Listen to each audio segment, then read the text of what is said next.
los misterios de Dios. Los misterios de Dios. Y pues nos da mucho gusto también anunciar, ¿verdad?, que ya tenemos misioneros en el África, en Kenia. Les mandamos un saludo a Jonathan y a su esposa y a sus 2 pequeños. Ahora que regresaron hace 1 mes y medio al África, encontraron la iglesia destruida por los musulmanes. Rompieron todo y les quemaron todo. Y están volviendo otra vez a levantar otra. Así que imagínense ustedes en qué circunstancias se encuentra esta familia tan valiente y quieren después irse a Somalia. Bueno, es impresionante el corazón que tienen por la gente de África y por todos estos, el mundo del paganismo, que pues no tienen ningún conocimiento que tenemos nosotros de las Sagradas Escrituras. Métanse por favor a nuestra página villanuevaparaelmundo.org. Ahí está la dirección de ellos, mándenles correos, hoy les felicitamos. Estamos con ustedes, somos la familia Díaz, la familia como Rodríguez. Tenemos conocimiento que forman ya parte de Villanueva para el Mundo, para que los podamos animar. ¿Por qué tenemos a tantos misioneros ya? Por ustedes, por las ofrendas precisamente que nos dan. En eso las utilizamos en pastores, en misioneros, en choferes, en secretarias, en viajes, en avión. Todo eso se necesita para la obra de Dios. Así que le damos gracias a todos ustedes por la generosidad con la que han participado, porque es fruto que va a abundar para vuestra cuenta. Abran sus Biblias en el libro del Génesis capítulo 2. Y en esta cuarta conferencia, dije la tercera, es la cuarta conferencia. Ya vimos en la tercera, la primera parte, sobre el misterio, se llamó del huerto del Edén. El misterio del huerto del Edén. Y cuando venimos a la Biblia, pues encontramos misterios que tal vez tú ya has leído muchas veces, o versículos, o libros, y que el año que entra lo vuelves a leer y vuelves a encontrar en lo que tú creías que ya habías leído, cosas que el Espíritu Santo no te iluminó hace 6 meses o el año pasado. Y así es el estudio de la Biblia, es el camino del justo es como la aurora, es cada vez más luz, más luz, más luz, hasta que el día amanezca. Entonces, la revelación de la Biblia ya está completa. Dios ya no tiene nada que revelarnos del infierno, del cielo o del futuro. La Biblia es un libro sellado. Así termina el Apocalipsis, nadie le puede agregar ya nada, ni le puede nadie quitar nada. Entonces, ahora ya no necesitamos más revelaciones, sino iluminación en lo que ya está revelado. ¿Me van siguiendo? Entonces necesitamos luz, que el Espíritu Santo es la oración que hacía a la iglesia de Éfeso el apóstol Pablo, alumbrando los ojos de vuestro entendimiento, para que sepáis la esperanza a la que Dios nos ha llamado, y cuáles las riquezas de Dios para sus santos, y la supereminente grandeza de su poder, el cual resucitó a Jesucristo entre los muertos. Entonces Pablo oraba porque la iglesia de Éfeso fuera iluminada y pudieran ver a través de la iluminación del Espíritu Santo las impresionantes riquezas y tesoros escondidos en la palabra de Dios. Por ejemplo, en el versículo 8, para repetir la última conferencia y puedan ustedes entrar en materia, porque ahorita vamos a terminar el misterio del huerto del Edén. En Génesis 2:8 dice la Biblia que Dios plantó un huerto en Edén, y el huerto no es el Edén. El Edén es la zona geográfica. El Edén no sabemos cuántos millas o kilómetros cuadrados tenía, pero dentro de toda esa área que se llamaba el Edén, Dios plantó un huerto ahí, un huerto en el Edén. Dice la Biblia, y puso allí al hombre que había formado. O sea, Dios no formó al hombre en el huerto del Edén, lo formó en el Edén. Y de ahí dice, lo puso. ¿Ya lo se fijaron? No te habías fijado, ¿verdad? Ni yo tampoco. Hasta que comenzamos ya de veras a profundizar. Dios pone, que crea al varón en el occidente del Edén. Y el huerto se encontraba en el oriente del Edén. Entonces Dios nos revela la zona geográfica donde puso y colocó al hombre para que en ese círculo, no sé si era bastante grande el huerto, era el lugar donde el hombre iba a pasar la prueba. Ahora bien, la palabra Edén significa tierra de riego en el hebreo, a los que les interese apuntarlo, tierra de riego, y así lo confirma Génesis 13, versículo 10, que era como huerto de riego.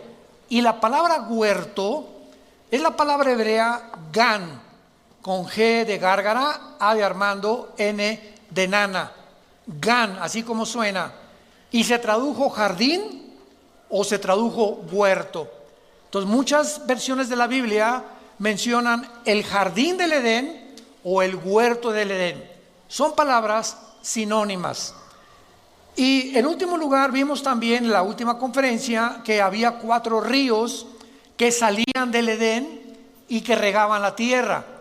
Y de estos 4 ríos, geográficamente 3 son localizables, como el Nilo, el Tigris y el Éufrates.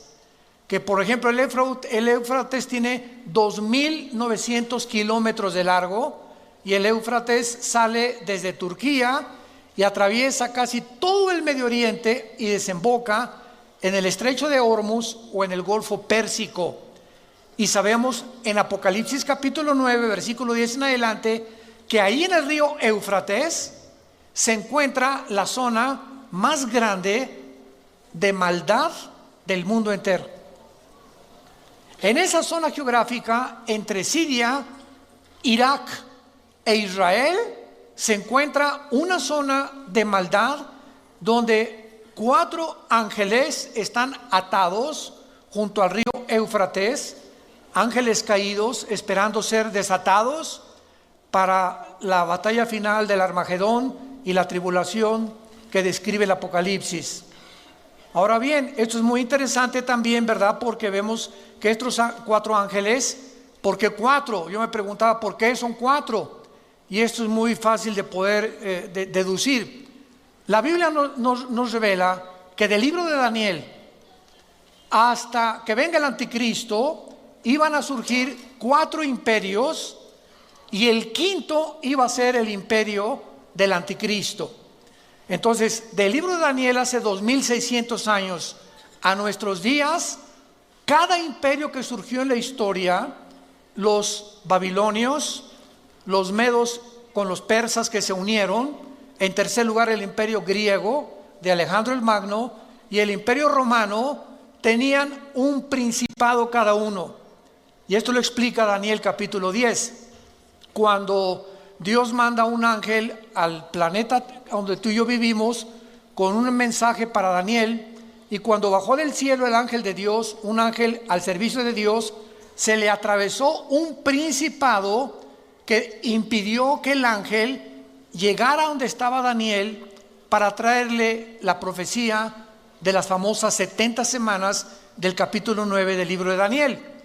Estuvo tan tremenda la guerra espiritual que Dios tuvo que mandar a Miguel el arcángel para que pudiera librar el espacio y el ángel llegara aquí a la tierra con esta información. Ahí se nos revela pues que todos los imperios han tenido principados satánicos. Por ejemplo, los babilonios tuvieron uno, los medios persas tuvieron otro, los griegos y los romanos. Y estos 4 ángeles son los 4 ángeles atados que pertenecieron a los principados de los imperios de la historia del pasado. Antes de estos imperios solamente hubo el imperio egipcio y el imperio de los asirios. Entonces, en total tenemos, ¿verdad?, nosotros asirios, egipcios, babilonios, medos persas, griegos y romanos. Y estos 6 imperios que la Biblia nos describe y nos corre las cortinas de la historia han tenido principados satánicos, y estos 6 imperios son descritos en Apocalipsis capítulo 17. Y ahí se nos muestra claramente que viene el 7º imperio, que es la confederación de 10 naciones que se van a formar, 5 del Medio Oriente y 5 de Europa, para poder formar la última forma de gobierno mundial, de donde el anticristo va a derribar a 3 de estas naciones, Daniel capítulo 7, y entonces él toma el poder de Europa y del Medio Oriente, no de Rusia ni tampoco del África.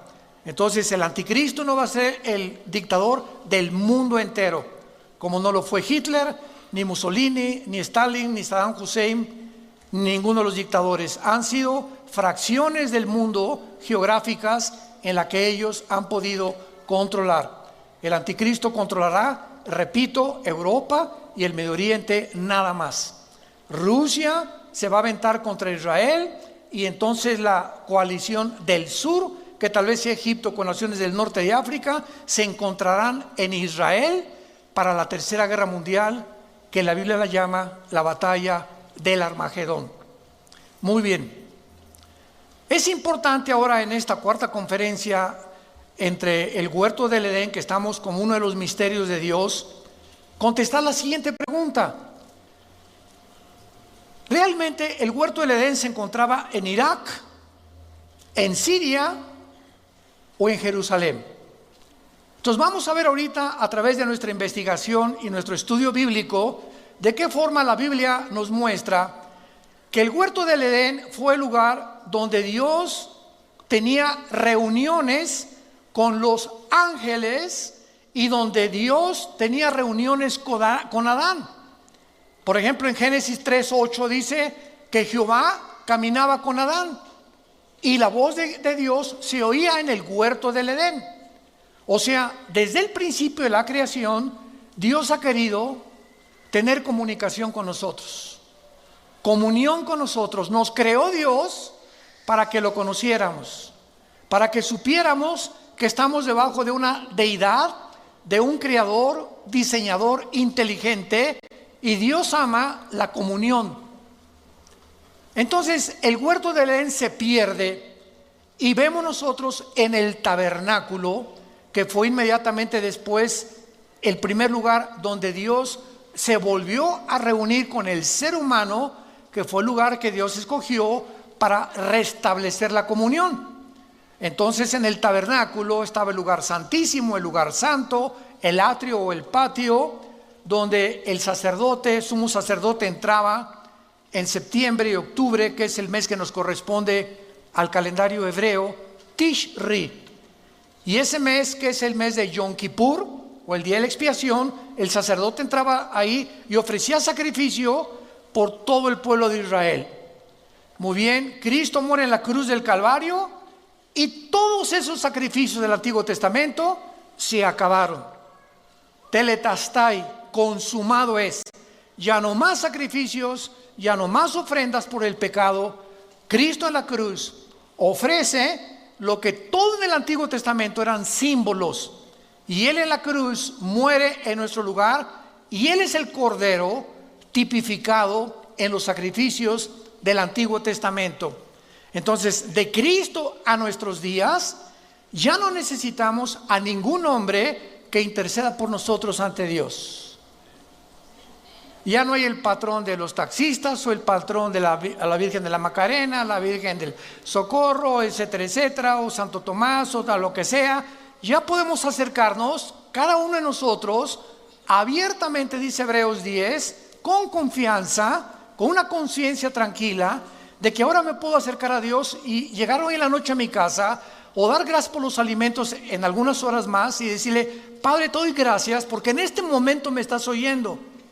No necesito pedirle a otra persona que interceda ante mí, porque ahora tenemos un solo mediador, un solo intercesor, que se llama Jesús. Y con su sangre y con un solo sacrificio nos hizo perfectos para siempre. Gloria a Dios. Muy bien. Entonces, muchos han colocado, ¿verdad?, el huerto del Edén en Israel.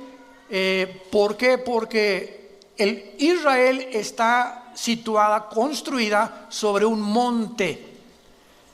Cuando ustedes vean la geografía de Israel, por cierto, estamos planeando ya, les avisamos, el año que entra nos vamos a Israel. A ver cuántos quieren inscribirse.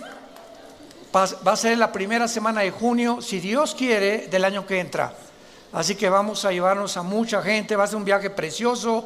Allá alquilamos camiones, bueno, es impresionante la excursión, dura como una semana. Y Israel está construida sobre el monte de Sión, el monte de Sión. Y fue el rey David el que llegó ahí a Israel y declaró Jerusalén la capital de Israel. Entonces, por eso se le llama el monte de Sión. Y muchos teólogos creen que ahí en el monte de Sión, o sea Jerusalén, estaba el huerto del Edén. Otros han dicho, ¿verdad?, que estaba en Israel, otros que en Irak, etcétera, etcétera. Pero es interesante que, por ejemplo, ahorita en la ciudad de Jerusalén, cuando vayamos, vamos a recorrer Galilea, vamos a comer pescado increíble, ¿verdad, Marta? Se llama el pescado de San Pedro. Es un restaurante junto al mar de Galilea. Nunca en su vida ninguno de ustedes, y yo que me crié en Acapulco, ¿verdad?, y que conozco de mariscos, me encanta el guachinango así enterito, frito, al moco de ajo. El pescado ahí de San Pedro es único, es un sabor que ningún pez en el mundo lo tiene, no sé por qué. Yo creo que están santificados esos peces o quién sabe, ¿verdad? Y ahí nos agarró una tormenta la última vez que fuimos a Israel en el mar de Galilea y supimos lo que era Jesús, ¿verdad? Y bueno, fue una experiencia maravillosa. Pero es increíble, ¿verdad?, cómo nosotros podemos ahí en Jerusalén darnos cuenta que está construida el domo de la roca. Tuve cualquier foto de Jerusalén y hay un domo dorado, ¿ok? ¿No lo han visto? Ahí resalta y se le llama también la mezquita de Omar. ¿Qué es ese domo dorado inmenso que se ve en Jerusalén?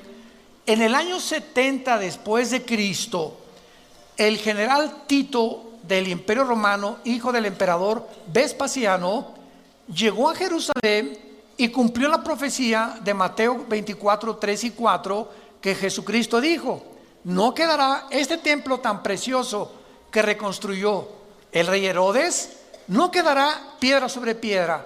Pues 70 años después llega Tito y arrasa Jerusalén y no quedó piedra sobre piedra.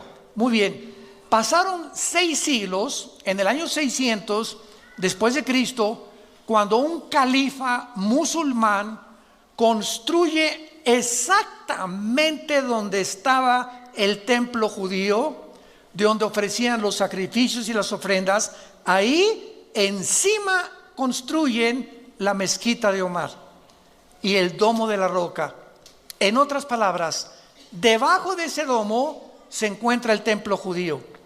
Y esta es la razón por la cual los judíos no han podido reconstruir su templo, aunque ya tienen casi todo el mobiliario y todos los instrumentos que se usaban, pero ellos dicen que tendrían que derribar la mezquita de Omar o destruir el domo de la roca. Si lo hacen, se viene una guerra impresionante en Israel, porque imagínense nada más, es un lugar santo y sagrado para los musulmanes. Entonces, ¿cómo va a ser reconstruido este templo? No lo sabemos, tal vez va a haber un terremoto, la invasión de Rusia e Irán que está próxima ya contra Israel. Algo va a suceder, pero los judíos necesitan ese lugar para reconstruir su templo. Entonces, esta es la razón por la cual es un lugar santo. Y es interesante que en la puerta norte de esta mezquita, cuando vayamos a Israel lo vamos a ver, o lo puedes ver en los libros de historia, se le llama la puerta del paraíso. Así le pusieron en árabe, Baj Jiná. Y en el piso enfrente de esta puerta hay una piedra de color jaspe, verde, como de medio metro cuadrado, que los musulmanes le llaman la piedra del Edén. Entonces vamos a ver muchas cosas que son interesantes, tanto en la arqueología como en la historia, que apuntan sin lugar a dudas que el huerto del Edén efectivamente se encontró en la ciudad de Jerusalén, porque ahí comenzó la humanidad. Ahí fue donde Abraham, de una forma tipológica, iba a sacrificar a Isaías, a su hijo Isaac, que era el tipo del Cordero de Dios.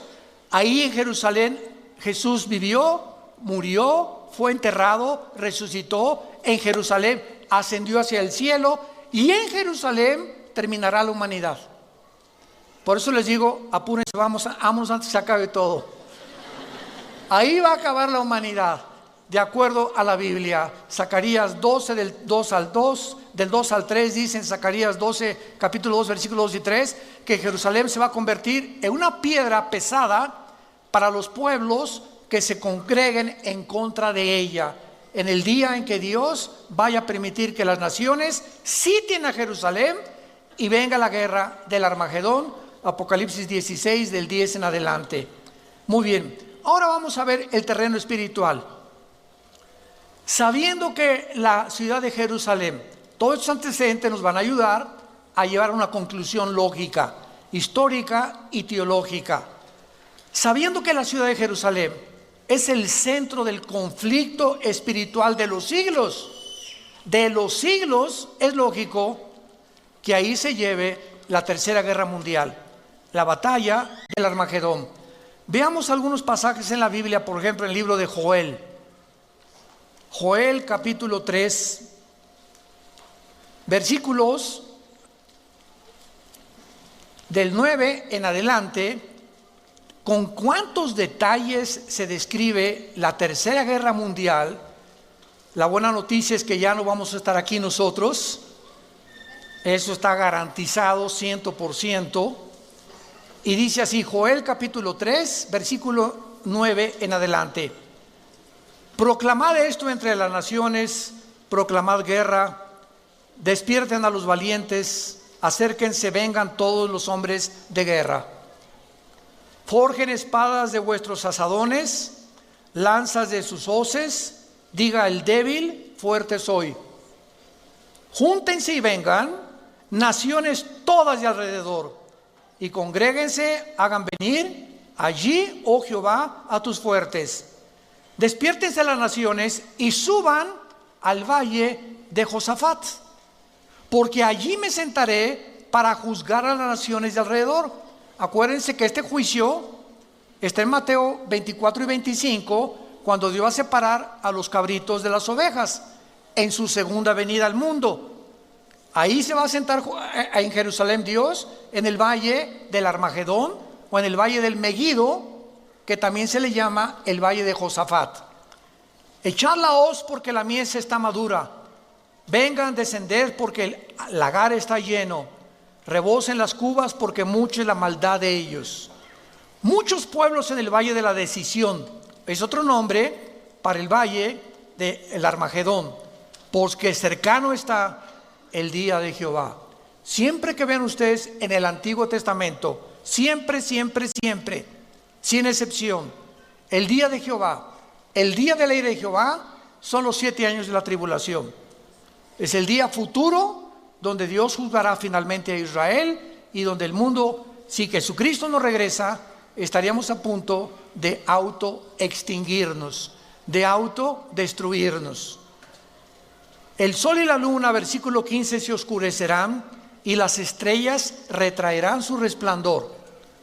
Y Jehová rugirá desde Sión, o sea, desde Jerusalén, y dará su voz desde Jerusalén. Temblarán los cielos y la tierra, pero Jehová será la esperanza de su pueblo y la fortaleza de los hijos de Israel. Y conocerán que yo soy Jehová, vuestro Dios, que habito en Sión, o sea, en el monte de Sión, que es otro nombre para Jerusalén. Mi santo monte, y Jerusalén será santa, y extraños no pasarán más por ella. Vemos pues claramente el lugar geográfico que Dios ha determinado, donde se van a reunir todas las naciones del mundo. Van a venir los chinos del Medio Oriente, tal vez con Corea del Norte o con Filipinas y Tailandia, naciones del Medio Oriente. Van a venir del sur, con países africanos, tal vez Libia, Sudán, Marruecos, etcétera, etcétera. Europa, el anticristo va alarmado a juntarse ahí también con su ejército, y ahí será el momento en el que Jesucristo descienda antes que nos acabemos todos en la tercera guerra mundial. Y la Biblia profetiza que cuando Jesucristo descienda en la segunda venida, los únicos sobrevivientes en este planeta serán una tercera parte de los humanos. Cuando Jesucristo regrese, solo una tercera parte sobrevivirá a las guerras antes de la Tercera Guerra Mundial. Ahorita la próxima guerra que la Biblia profetiza es Irán atacando a Israel. Qué interesante que ya hace 2-3 semanas hay una tensión tremenda entre Irán y Estados Unidos. El presidente Trump ya les avisó, ¿verdad? No nos van a amenazar. El Ayatollah Khomeini Rouhani, el presidente de Irán, acaba de declarar que ellos no van a soportar ni a tolerar más presiones económicas que ya ahorita dictaminó el gobierno norteamericano contra Irán para poder bajarle 3 rayitas al buque petrolero que en el Golfo Pérsico hace una semana le hicieron un boquete tremendo los iraníes y que no lo pueden permitir por ser aguas internacionales donde fluye casi el 35% del petróleo al occidente, y Estados Unidos dijo no lo podemos seguir permitiendo que se apoderen del Golfo Pérsico, porque si lo cierra Irán, que es la frontera con Irán, el Golfo Pérsico afectan al mundo entero, el petróleo se va a $500 tal vez por barril, viene una economía desastrosa en el mundo y todo por ese lugar geográfico donde Estados Unidos ya mandó un portaaviones y aviones y barcos de guerra con los nuevos aviones F-35, ya no son los F-21, y donde están tratando de evitar que esta profecía se cumpla, pero se va a cumplir de todas maneras, porque de acuerdo a la Biblia, Estados Unidos va a pasar a segundo y tercer plano en su supremacía política, económica y militar. ¿De qué les estoy hablando? De que Estados Unidos va a pasar a segundo o tercer nivel por 3 razones. Una, pueden ser por ataques terroristas, que puedan bombardear Washington, que puedan bombardear el Capitolio y que pueda venir una economía desastrosa para Estados Unidos. Número 2, que venga el arrebatamiento de la iglesia. En el arrebatamiento de la iglesia se calcula que el 40% en Norteamérica son cristianos. En Europa el 0.05. Así que cuando venga el rapto de la iglesia, los europeos ni se van a dar color. Como dicen los muchachos, ¿verdad? Ni en cuenta, porque pues ya el cristianismo es impresionante. El ateísmo y el racionalismo francés y alemán predomina completamente en Europa desde hace 50 años aproximadamente. Y en tercer lugar, la deuda externa de Estados Unidos alcanza ahorita los 23 trillones de dólares. 23 trillones de dólares. ¿Saben ustedes, para que tengan idea, cuánto es $1 trillón? Si tú comienzas a contar $1 de aquí a 250 años, no alcanzas a contar $1 trillón. Para que lo compares con lo que tienes en el cochinito en tu casa, en nuestra alcancía. Entonces, Estados Unidos no puede permanecer.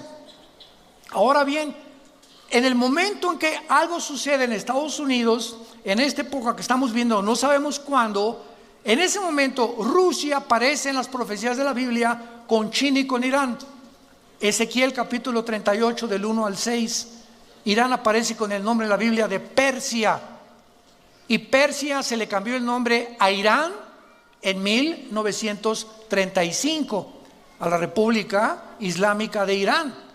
Entonces vemos nosotros que cuando venimos a la Biblia, no es un libro de leyendas, como dice la gente, ni Aladino en el País de las Maravillas.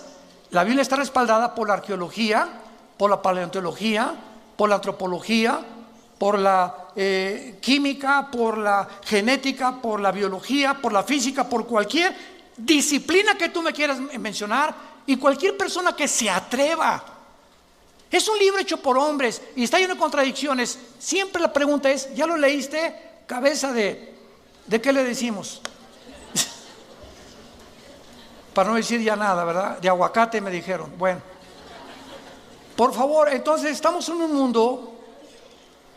mundo donde la gente está comenzando a hablar cosas sin sentido y donde los medios de comunicación están propagando cosas espantosas.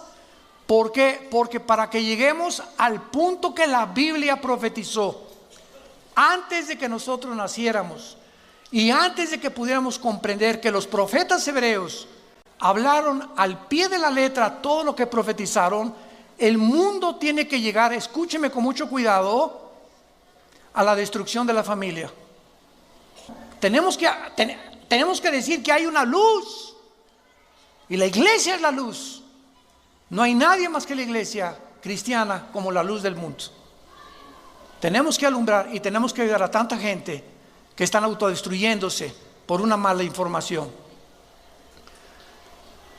Muy bien, veamos en Éxodo capítulo 25 de qué forma en el huerto del Edén o en el jardín del Edén, pues era un lugar geográfico con plantas, con manzanas, con frutas, etcétera, etcétera.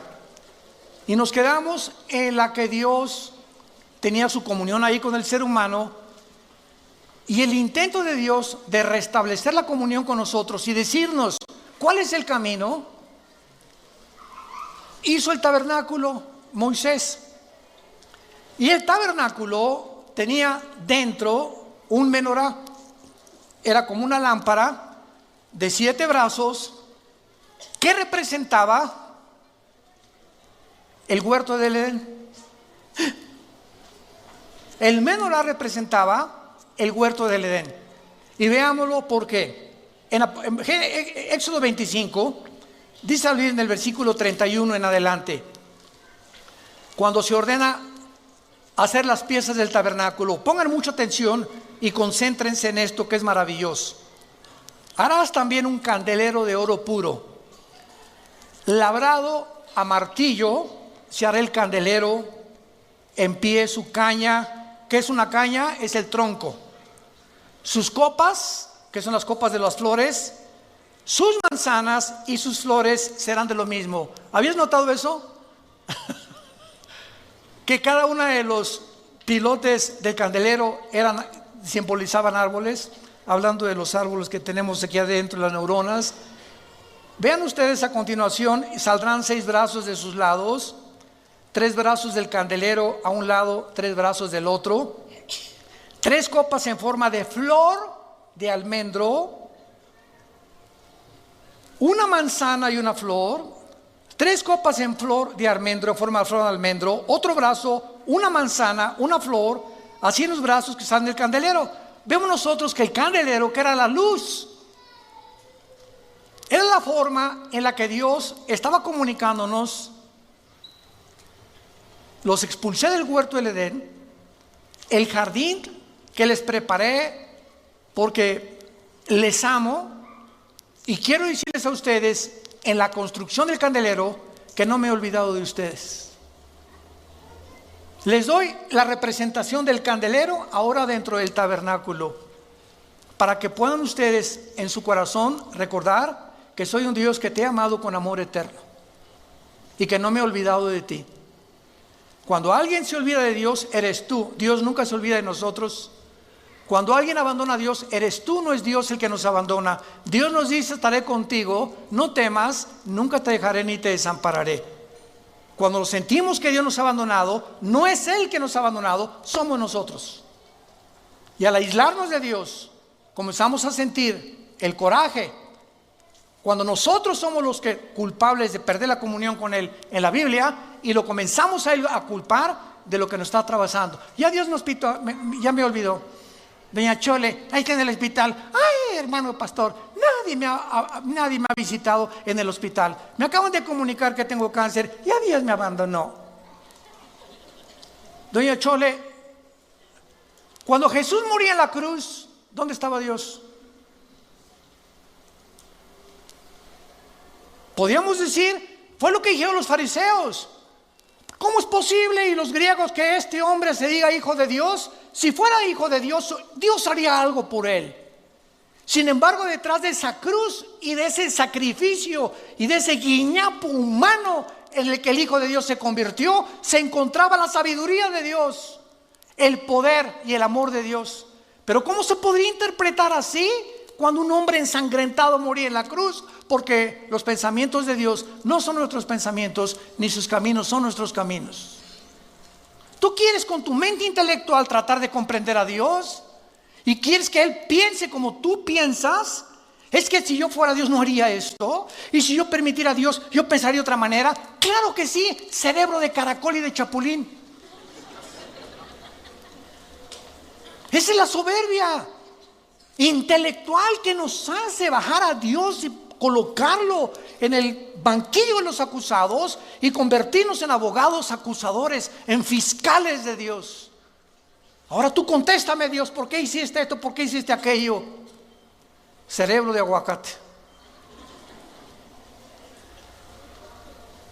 Esta es la razón por la cual Jesús, cuando bajó al mundo, dijo que la característica y la virtud más grande para un ser humano conocer a Dios se llama la humildad.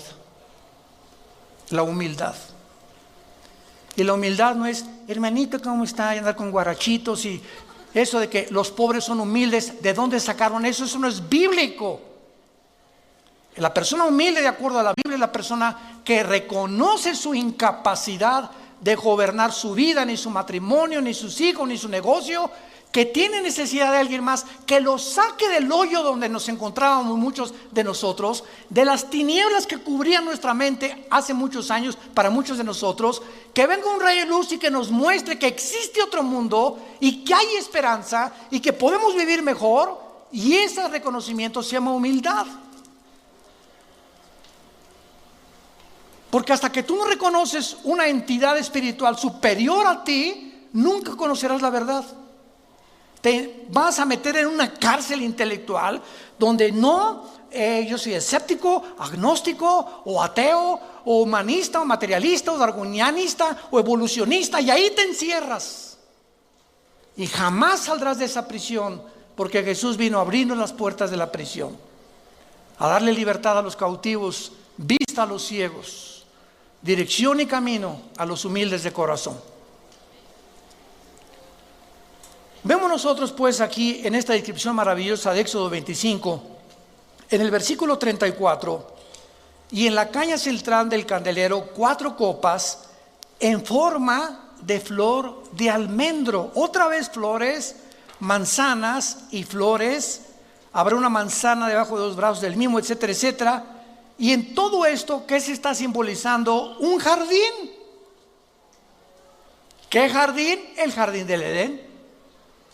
El paraíso donde Dios colocó a la primer pareja de seres humanos para probarlos y para mostrarnos que aun cuando quedamos mal con Él y le hemos rechazado y hemos querido hacer nuestras propias leyes y nuestro propio código de conducta y de moral, Dios se acuerda de nosotros. Muchos de ustedes que nos oyen por la televisión y los medios masivos de comunicación, o los que han venido aquí en la asistencia, no has venido por coincidencia. Quiero decírtelo de una vez. Tú no has venido aquí a escuchar a un hombre, has venido a escuchar lo que la Biblia dice acerca de tu vida, de mi vida y del futuro. Y has venido a escuchar dónde se encuentra la medicina para que salgas del hoyo donde te encuentras. Hace muchos años dicen que un hombre se encontraba en un pozo. Y pasó un hombre y le dijo, ahí te va estas reglas de ética, léelas.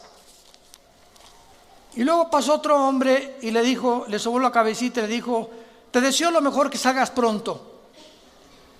Y pasó un tercer hombre y le dio la mano y lo sacó del pozo.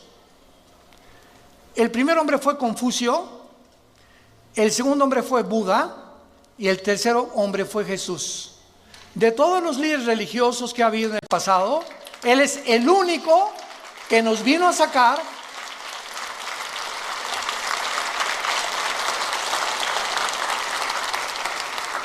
Jesús no solamente vino a darnos reglas, códigos de conducta que son maravillosos, como los de Confucio, Mahatma Gandhi, etcétera, etcétera. Él vino a sacarnos, a darnos la mano y decir, te saco primero y después te instruyo para que te mantengas y no vuelvas a caer en el pozo de donde te saqué. Esa es la diferencia entre las religiones y el cristianismo. Las religiones son códigos, y haz esto, y no fumes, y no tomes café, y camina, miércoles de ceniza, peregrinaciones, ritos, ceremonias, liturgias. Y Jesús es la gracia. que se nos da, que no la merecemos para vivir para Él sin que hayamos hecho nunca nada bueno. Esa es la gracia. Cuando le preguntaron a un hombre de Dios que diera una palabra para definir el cristianismo, una palabra que no se encontrara en ninguna de las otras religiones, él contestó, la palabra es gracia. ¿Sabían eso? La palabra gracia en ninguna religión se encuentra, más que en la Biblia. Porque por gracia somos salvos por medio de la fe. Y esto no es de nosotros, porque es un don de Dios, para que nadie se gloríe.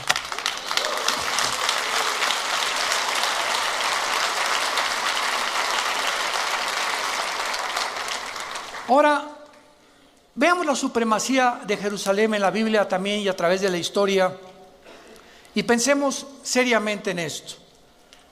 ¿Por qué Dios declara en la Biblia a Jerusalén el centro de las naciones? En otras palabras, la Biblia declara el ombligo de las naciones a Jerusalén, así como el lugar donde Dios dijo que su nombre no iba a estar en Metepec, sino en Jerusalén. Su nombre ahora está en nosotros, los que seguimos a Jesús. Pero geográficamente, la Biblia, vayamos rápidamente a Ezequiel capítulo 5, versículo 5, y vean esta maravillosa revelación que Dios deja en la Biblia escrita acerca de la importancia de Jerusalén en medio de todas las naciones de la tierra. Dice Ezequiel 5, versículo 5, así ha dicho Jehová, el Señor, esta es Jerusalén, y la puse en medio de las naciones alrededor de ella. Por favor, apunten la palabra en medio en el hebreo, que es la palabra tawech.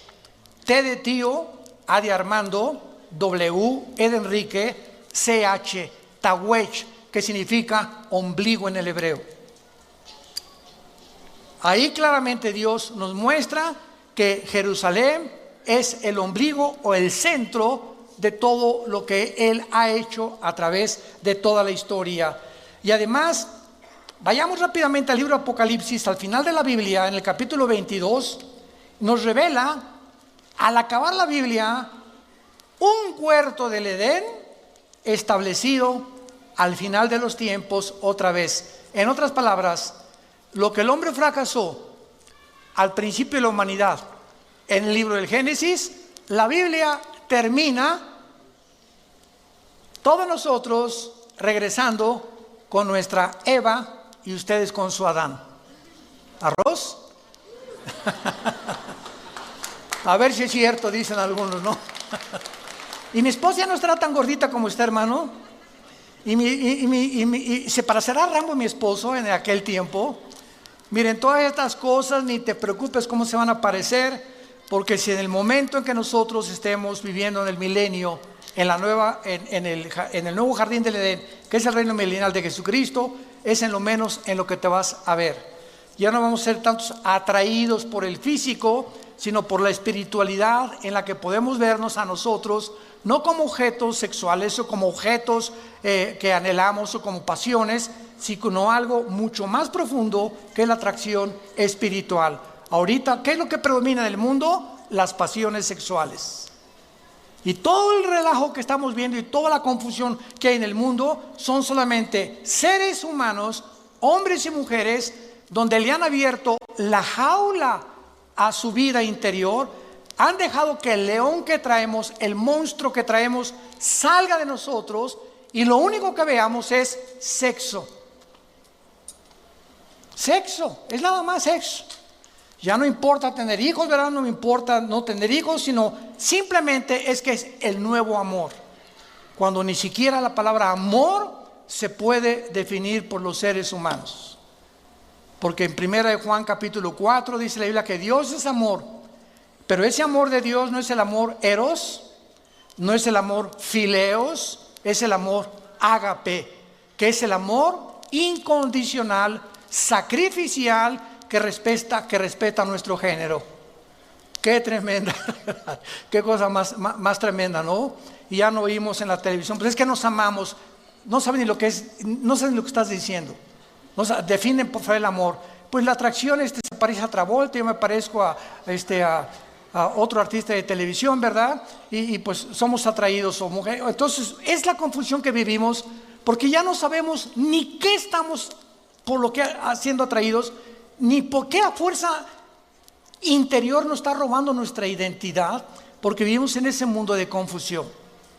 Y veamos nosotros al final de la historia, en el capítulo 22 del Apocalipsis, versículo 1 al 3, ¿cómo termina la Biblia? Después me mostró un río limpio de agua de vida, resplandeciente como cristal, que salía del trono de Dios y del Cordero. En medio de la calle de la ciudad, y a uno y otro lado del río, estaba, ¿qué? ¿Y en dónde se habla del árbol de la vida? En Génesis capítulo 2, que es el símbolo de Jesús. Él es Jesús, el árbol de la vida, que produce otra vez frutos, dada cada mes su fruto, hojas, árboles, fruto, árboles, para la sanidad de las naciones, y no habrá más maldición. Y el trono de Dios y del Cordero estará en ella, y sus siervos le servirán. La última revelación de la Biblia es la siguiente, que nos funde los fusibles. Dios habitaba primero en la eternidad. En la eternidad no hay tiempo. La eternidad, cuando Einstein postuló el tiempo como una forma de la cuarta dimensión, vemos nosotros que el tiempo tuvo un inicio. Génesis 1, en la materia y el espacio tuvieron un inicio físicamente, cuantitativamente y cuánticamente, y vemos nosotros que ese espacio, materia y tiempo donde nosotros vivimos ahorita se va a terminar. Y cuando Dios creó el tiempo, la materia y el espacio, Él vivía en la eternidad, hizo un tercer cielo para Él habitar ahí. Segunda de Corintios capítulo 12 del 1 al 3, hizo un segundo cielo, que es el segundo cósmico que vemos. Hizo el primer cielo donde tú y yo habitamos, que es de la atmósfera hacia abajo. Y la revelación que la Biblia nos da es la siguiente: Dios habitaba en la eternidad, después bajó a un tercer cielo, y en el milenio Dios va a bajar de su tercer cielo, donde está su trono, y su trono ahora va a estar en la ciudad de Jerusalén. Ahí va a estar Dios gobernando el nuevo universo y los nuevos cielos y las nuevas tierras que va a crear, desde este insignificante, pequeñísimo planeta Tierra donde tú y yo vivimos. El creador de los cielos y la tierra bajará y se sentará, y tendremos acceso a Él, como ahorita lo tenemos a través de la oración en el Espíritu, y físicamente nosotros seremos enviados.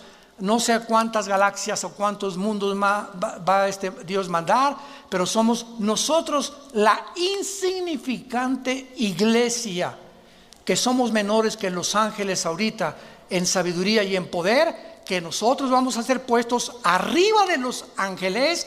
Nosotros vamos a juzgar a los ángeles, y los ángeles quedarán ayudándonos como siervos de nosotros, la iglesia. Esta es la posición y es la esperanza y el futuro que Dios nos promete en su palabra.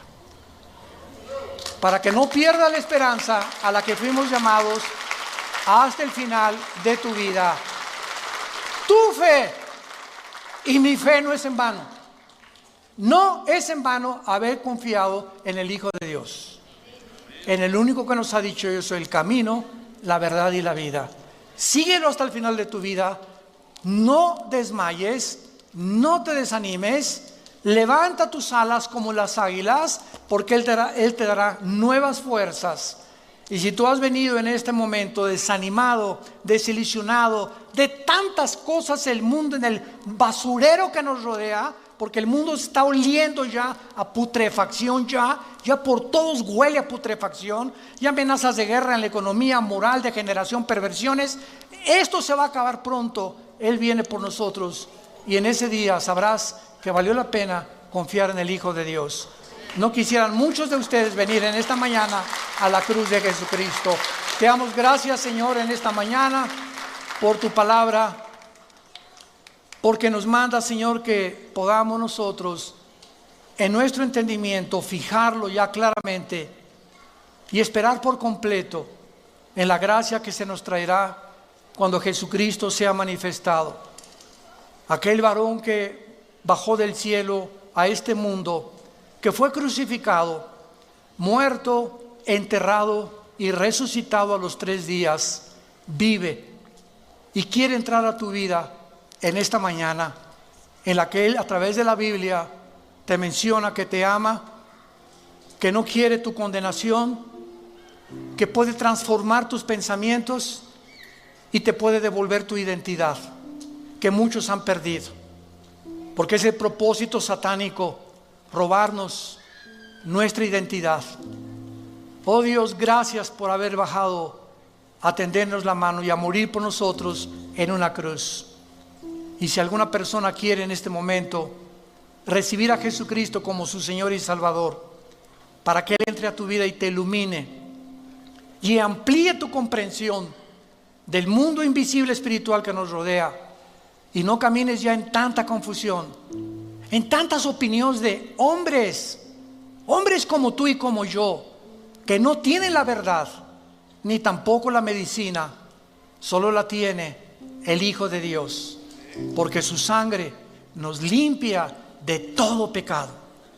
Y si tus pecados hoy fueran como el carbón, y tú me digas, he abortado 8 niños, he matado 50 personas, convertí mi género en otro género, estoy negando mi sexualidad, no importa lo que tú hayas hecho, en la sangre de Cristo verás el milagro de ser transformado en una nueva criatura, y las cosas viejas quedarán atrás y descubrirás que Él vive.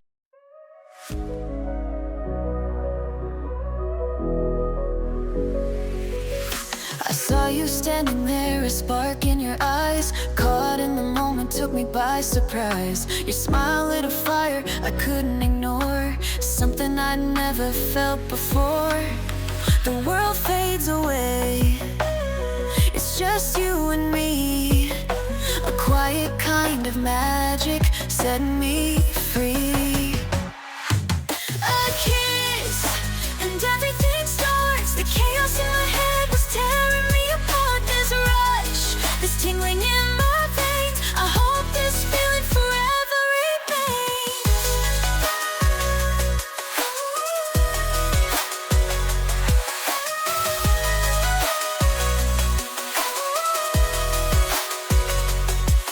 Your touch is a melody, soft and sweet, a rhythm in my heart I can't repeat. Every glance, every word feels so real, a love so new yet so surreal. Is this what they mean when they say it's true? A first love that's bright yet feels so new. Even if time fades this moment away, in my heart it'll always stay. A kiss and everything starts. The chaos in my head was tearing me apart. This rush, this tingling in my veins, I hope this feeling forever remains. A kiss and everything starts, etched in my soul, deep in my heart. No matter the distance, no matter the years, the memory of you will calm my fears.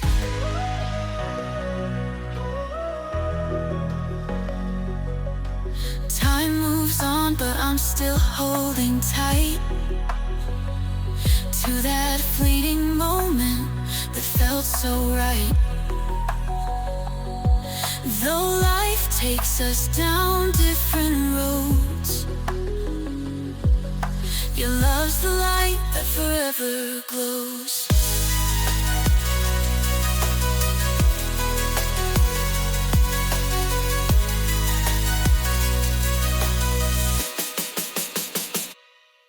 A kiss and everything starts. The chaos in my head was tearing me apart. This rush, this tingling in my veins, I hope this feeling forever remains.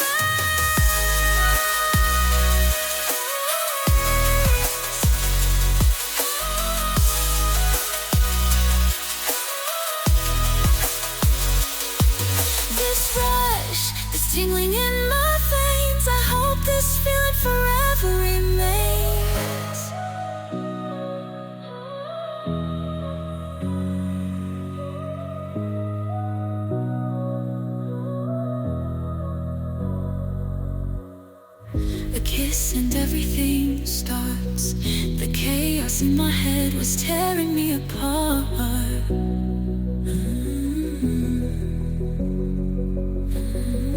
This rush, this thing